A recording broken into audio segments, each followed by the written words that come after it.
আজ বানাবো সয়াবিনের পরোটা। এখানে সয়াবিনটা সিদ্ধ করতে বসিয়ে দিয়েছি। সয়াবিনটা সিদ্ধ হয়ে গেলে জলটাকে ঝরিয়ে নেব।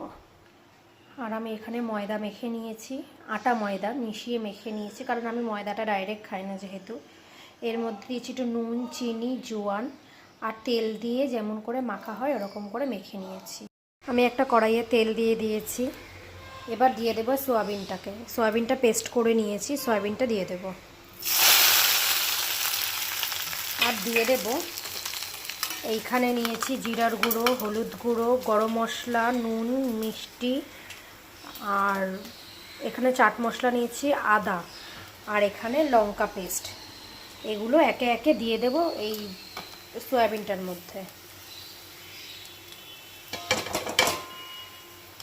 এবার এটাকে ভালো মতো নাড়াচাড়া করে কষিয়ে নেব। এই যে সয়াবিনটা কষানো হয়ে গেছে, এবার নামিয়ে নেব, নিয়ে ঠান্ডা করে নেব।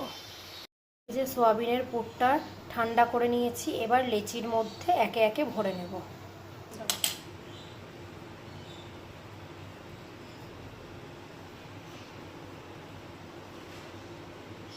আমি লেচিগুলোকে একটু বড় বড়ই কেটে নিয়েছি, যাতে পুরটা ভরে বেলতে আমার কোনো অসুবিধা না হয়।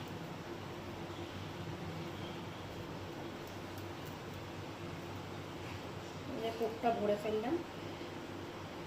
একটু বেশি করে ময়দা দিয়ে বেলতে হবে, যাতে পুরটা বেরিয়ে না যায়।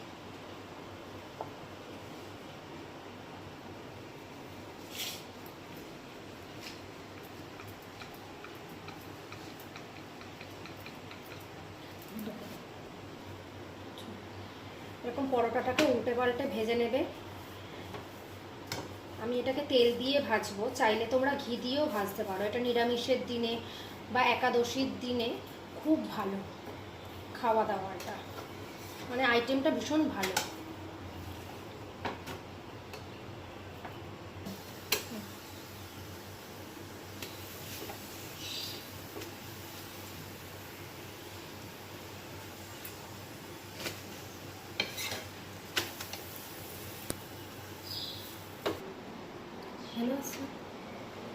এই যে রেডি সোয়াবিনের পরোটা। ছিঁড়ে দেখিয়ে দিই। এই দেখো, পুরটা কিন্তু সমান জায়গায়, মানে সব জায়গায় একদম সমানভাবে গেছে। পুরটা একটু বেশি দিতে হবে, আর লেচিটা একটু বড় করলে পুরটা পুরো পরোটাটার মধ্যেই যাবে। এই যে রেডি হলো সোয়াবিনের পরোটা। তোমাদের কেমন লাগলো রেসিপিটা জানিও।